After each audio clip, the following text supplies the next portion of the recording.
estamos falando aqui da prisão domiciliar do ex-presidente da República, Jair Bolsonaro. Para nos ajudar a entender melhor esses fatos todos, nós conversamos agora com o advogado criminalista Antônio Veloso. Muito boa noite, muito bem-vindo aqui mais uma vez ao nosso jornal.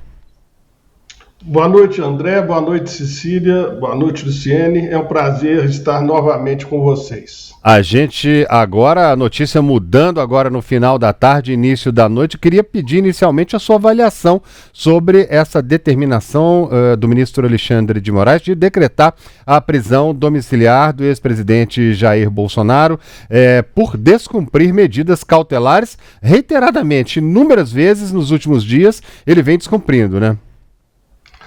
Olha, já era esperado. Em momento anterior também previa-se que poderia ocorrer isso, mas o ministro acatou a sugestão dos advogados, dizendo da incompreensão daquele primeiro decreto de medida cautelar e não tomou uma atitude mais drástica, mas advertiu e o deixou bem informado. Você não pode utilizar rede social de terceiro. E tudo de Bolsonaro é postado em rede social. Ele vive disso, os seus filhos vivem disso. Então era previsível que a postagem ocorrida ontem, tanto na Praia de Copacabana, quanto em São Paulo, quando estava no evento do Malafaia, que se ele concorresse para esse evento, seria tomada uma atitude mais drástica do ministro. E olha que o artigo 312, parágrafo 1º do Código de Processo Penal, ele prevê que descumprir medidas cautelares deve-se decretar prisão preventiva. O ministro foi mais cauteloso, ele não decretou preventiva, só vai ficar domiciliar, mas eu vou piorar a situação se voltar a descumprir as medidas. E foi mais cuidadoso agora, que proibiu visita de advogados. Ninguém mais pode ir na casa dele. Ele não pode conversar com ninguém, eu imagino que nem seus filhos, certo? Não está muito bem definido isso. Teria que passar pelo crivo do Supremo quem vai visitá-lo. Está ficando sério. Agora é difícil, como eles não dão conhecimento à justiça, eles atropelam tudo, não há respeito. Isso é um absurdo. Então, tivemos um travamento aqui, enquanto conversamos com o advogado criminalista Antônio Veloso, que nos traz detalhes aqui, uma análise sobre o pedido de prisão domiciliar feito pelo ministro Alexandre de Moraes contra o ex-presidente da República, Jair Bolsonaro. Acredito que a conexão já esteja restabelecida, João. A gente pode voltar, então, portanto, deu uma caidinha, Veloso, mas como você falava, quer dizer, ele vem descumprindo reiteradamente. Reiteradamente. Isso começou no dia 18, quando foi imposta a medida da tornozeleira, porque ele havia ultrapassando os limites. Não satisfeito, ele continuou. Ou seja, a decisão hoje proferida pelo ministro Alexandre, ela é fundamentada. Não há, vamos dizer, arbitrariedade. Ela está em consonância com a legislação processual penal. Tinha motivo, sim, para decretar essa prisão domiciliar dele. E eu acho que ele foi direto da prisão domiciliar em razão da idade do Bolsonaro, tem mais de 70 anos de idade, ele está com problema de saúde, e a prisão domiciliar é prevista também no Estatuto do Idoso, para presos condenados com idade superior a 65 anos de idade, que encontram-se enfermos. Então, o ministro foi cauteloso, não quis enviá-lo para o quartel do Exército, em lugar nenhum, como está o general Braga Neto aguardando seu julgamento, mas acautelou ele em residência. E lá só pode receber visita de advogados. Agora, Antônio, o fato de o vídeo ter sido apagado posteriormente aí à publicação poderia isentar de culpa e de responsabilidade o autor desse post, né, o filho do Bolsonaro ou o próprio ex-presidente Jair Bolsonaro? esse é um grande problema. Tanto que ele apagou, que ele sabia que ele errou. Porque senão permanecia. Esse vídeo ficou na rede, porque sai do controle dele. E ele sabia que ele não é bobo, ele é o senador da República. Ele sabe que as medidas estavam assim, e não pode ser usado rede social, inclusive de terceiro.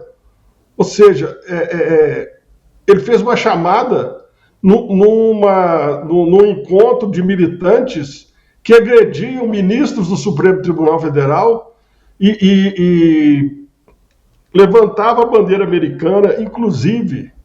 São coisas que não dá para entender. Ou seja, os filhos que vêm, ou eles estão querendo uma revolução, ou eles não gostam do pai dele, porque em vez de deixar o pai tranquilo, lá no fim de semana, ele não podia sair à rua, não, vou ligar para o meu pai, e o pai manda recado para aquela multidão inflada que estava na praia de Copacabana. Não é uma questão correta, isso é aviltar, isso é deixar o ministro do Supremo Tribunal Federal como se fosse um Zé Ninguém. Ou seja, qualquer ordem sua não será cumprida, como ele bradava isso, e bradou em um 7 de setembro em Brasília, que dizia que não ia atender a nenhum ordem do ministro Alexandre de Moraes. E ultimamente ele disse isso também, quem dava ordem para ele era Deus, que ele não atendia nada do que viesse da justiça. Então ele está afrontando há muito tempo. Eu vou dizer, é muito difícil. Eu tenho pena também dos advogados de Jair Bolsonaro, porque é difícil ter um cliente como ele, que não coopera nem um pouco. Ele está prestes a ser julgado, um processo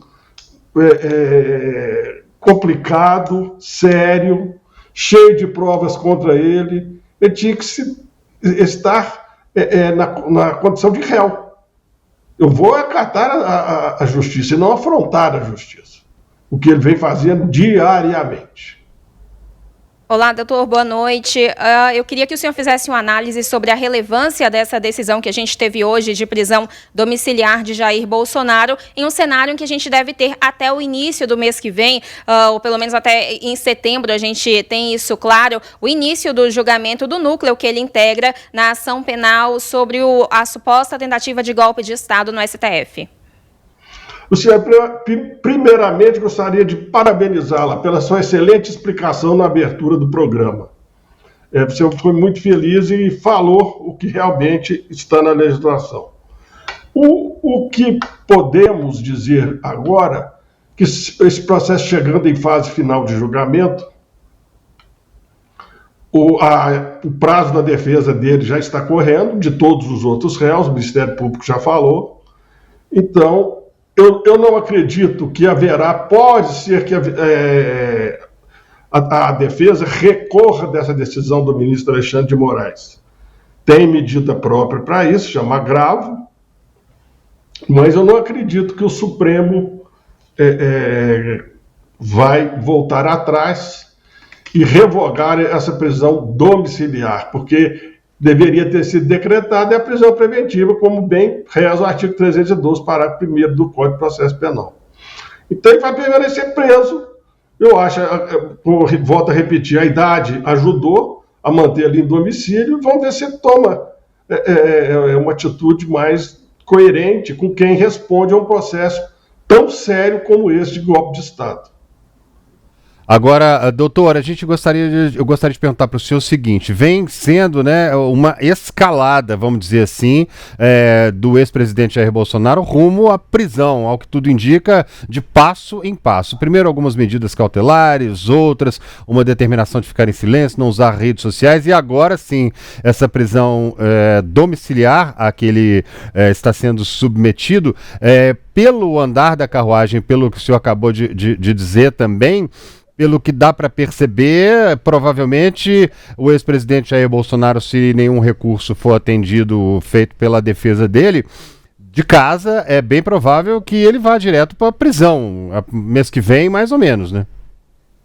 Olha, eu também acredito, porque se ele está preso domiciliarmente, ele vai ficar. E o processo dele, eu acredito que em setembro esteja pautado para ser julgado. Então, o caso é ruim, né?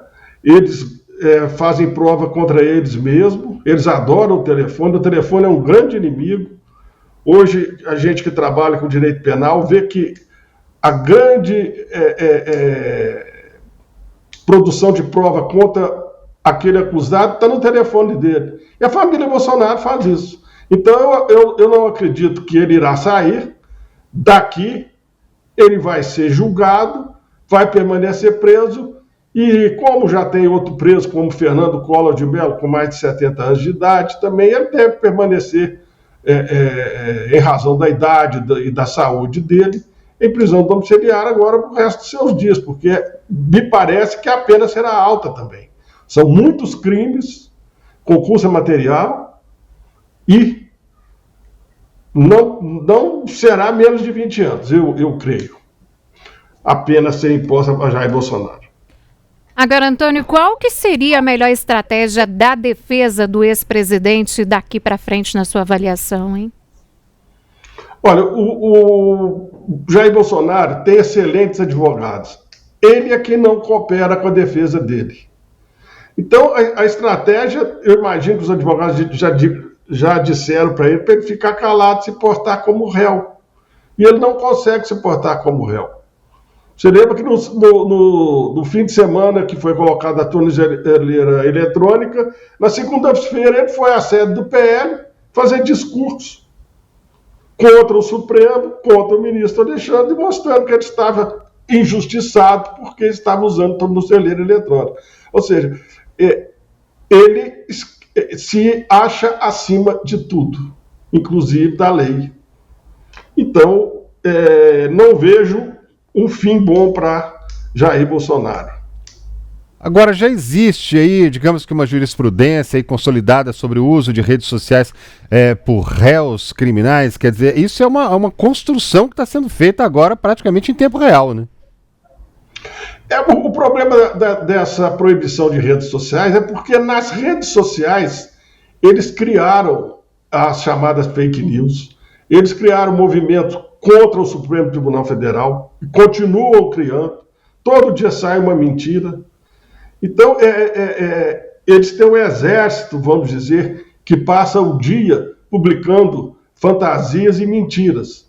Então, isso é um meio também de se promover a agitação, de promover um descontrole e uma ameaça ao próprio Estado de Direito. Bom, e aí nesse caso dessa decisão, né, de proibir o uso das redes sociais, existe uma possibilidade de cerceamento à liberdade de expressão, no caso de uma decisão judicial? Olha, ele está respondendo ao processo e ele tem direitos e obrigações. Eu não vou dizer que há um cerceamento da liberdade de expressão dele, porque essa liberdade de expressão dele ultrapassou todos os limites. Quando você usa a sua liberdade de expressão para passar a cometer crime, você está ultrapassando os limites da lei. É o que eles fazem.